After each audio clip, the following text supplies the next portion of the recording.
What is up, everybody? We are on a new bike. Literally brand new. 1 mile. Probably can't see it. So yeah, I put a poll out on the channel actually to see what other bikes people might be interested in. I mean, at the end of the day, what matters is what bike I want, but I was just curious to see what people would say, and all the bikes that I put on the poll were stuff that I was interested in and I would like to have. That was predominantly like a Ninja 400, followed by a probably Yamaha R3, and then what else did I have on there? I had Grom Monkey Z125 in one category, and then I had what did I have? Honda XR 150L.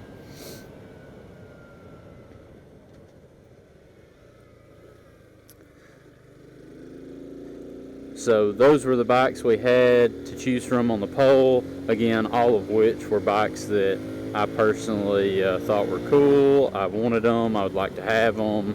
Would still like to have some of them. I threw the 150L on there. It surprisingly didn't get that many votes. I thought it would be, with that being like the newest little bike to the market, what a lot of people would be excited for, especially considering the majority of my channels like dual sport stuff. But the main reason I was wanting a small sport bike, I'll refer to a R3 and a Ninja 400 like a small sport bike, and then, or possibly a Grom Monkey Z125, was just to rip around on back roads. Thought it'd be neat, have something, you know, especially in the case of like the Ninja 400 and the R3, have something that you can just like really wring its neck and, you know, not get, I mean, you could get in trouble, but relatively speaking, not get in trouble on it. At least not near as much trouble as you would find yourself in on a super sport, you know, 600, 750, or 1,000 liter bike. And just rip around back roads on it. And I went and rode a 2009 Kawasaki Ninja 500, a very Ninja 400S probably in performance. However, it's a lot heavier, like 60 or 70 pounds heavier, according to Google. And I was just not really able to find any good deals on R3 or Ninja 400. Most everybody that had a used one for sale was wanting like nearly brand new price for the thing. You know, 2 years old. People were probably overpaying during COVID to get, you know, 2021, 2022 models. And now if they were looking to sell them, they were trying to recoup some of that money without losing anything. And if I was just going to pay MSRP for one, I would go ahead and pay MSRP plus tax and dock and dealer fee and get a brand new one. And I just didn't want to spend $500 to $5,500 or more dollars. So anyway, I was browsing some of the local dealer websites, and a couple of them had a few Z125s in stock, and they were had a rebate through the end of June on them, $400 off. So that helped eat up some of those dealer dock fees. And then I kind of went back and forth between 3 dealerships. They said they'd give me this much. They said they would do a deal for this much. Go back to the first one. They said they'd do a deal for this much. And I walked another $200 off the price and decided to bring this one home. So again, just to have it to rip back roads on. And I'm just running to the gas station now to fill her up. She only had like half a tank, and I need to get out and ride it and get used to it anyway. And I'm kind of wanting to do, I don't want to say like a serious build or anything on it, but you know, give me something to tinker with on a small, cheaper scale. Be able to, play with sprocket changes. I've got a local route in mind that is very curvy, that I could literally race up this route and probably never break the speed limit on this thing. But it does have a lot of curves, and be able to just kind of go out when I've got 20 minutes, 30 minutes to kill, and kind of time myself here close to the house, just having fun. Again, on one of these bikes, wide open, the only way you're breaking the speed limits if you get on a county road. So anyway, I figured that would be neat, fun for me. And ever since the Grom came out back in like 2014 or 15, whenever they came out, I've always thought they were neat. And I always told myself if they ever came back out with like the Z50 style, like the Monkey, I would get one of those. And I looked, and I was able to find a few locally. I mean, I'd have had to drive like a little ways. It wasn't like I had any in my backyard for sale in my local town, anybody selling one. But I do like the Monkey as far as style more than any of the rest of them. The problem is the same problem I had with the Ninja 400 and the R3. Everyone who had a used one for sale was wanting MSRP price, and the Monkey is a little more expensive than the Z125. So I opted against that and opted to get the Z125. We've got it in blue. I can't remember what exactly they call this shade of blue, but it's like a navy blue. We've got some gold striping and gold wheels. It looks fantastic.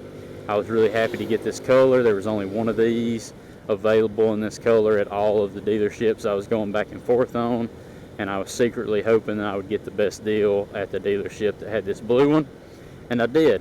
So anyway, we're going to pull up here and fill up with gas and then carry on from there. So yeah, anyway, happy to get the bike. Interested to see how I feel about it after I get a little more seat time on it, and what we can potentially do mod wise on it. I have no intentions of doing anything crazy. I'm not going to be doing any big bore kits or anything like that, or at least I'm not anticipating doing anything like that on it. So yeah, let me know what you think. If you voted on the poll and I didn't get the bike that you voted for, I apologize, but I'm happy with my decision. So I think it'll be good for what I was wanting it for. Hopefully I'll enjoy it as much as I am hoping that I'll end up enjoying it. Time will tell how I end up liking it and enjoying it.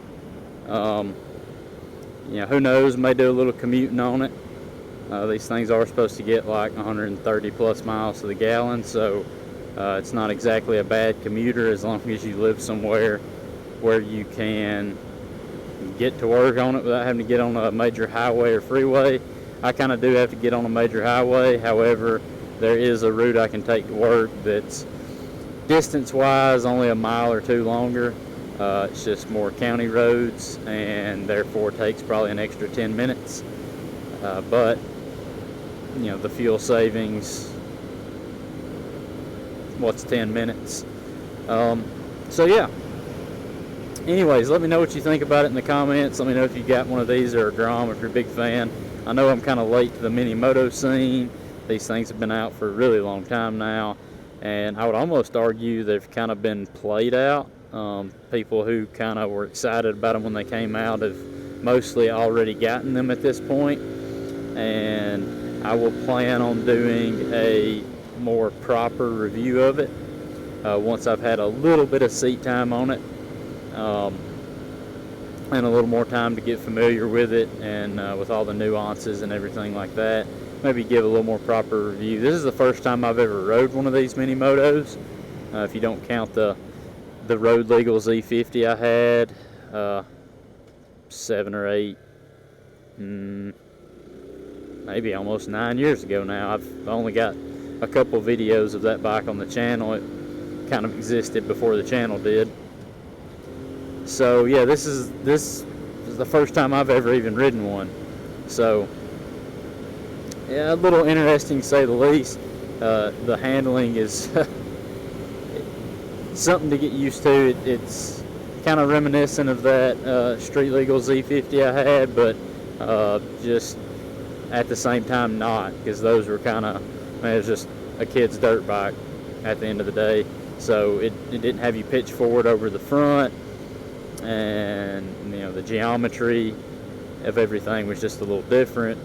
So yeah, I'll take time to get used to it, and once I get used to it, before we do any modifications in any way at all, we will maybe make a speed run on our little road course I've got plotted out. Of course, I don't condone racing on the road, but again, with something like this, I'm not going to be breaking the speed limit in the stretch of road I'd be doing it on. I've got no stop signs or anything like that. I could just either run up on traffic or have traffic run up on me. But there are some curves that are sharp enough, kind of like this one here almost, that you need to slow down for and be able to accelerate through, and kind of give us a baseline for where the bike is stock. And then as we make small modifications to it, like I said, sprockets, things like that, we could maybe see a real world difference in performance, or how those changes affect performance. Haven't tried to wheelie it yet. Second gear is kind of a dog. I'm not sure if it'll do much. I'm sure get more used to it, it would. I mean, people wheelie Groms and Z125s and monkeys all the time, so just a little more time to get used to it. But that aspect of it could be very fun for me as well. So anyway, I'm just rambling on, making this video longer than it needs to be, so I'll call it here. Let me know what you think in the comments. If you hate it, you hate it. If you like it, you like it. Indifferent, maybe you'll stick around and get some kind of enjoyment out of the content. At least, I hope so. So until next time, peace.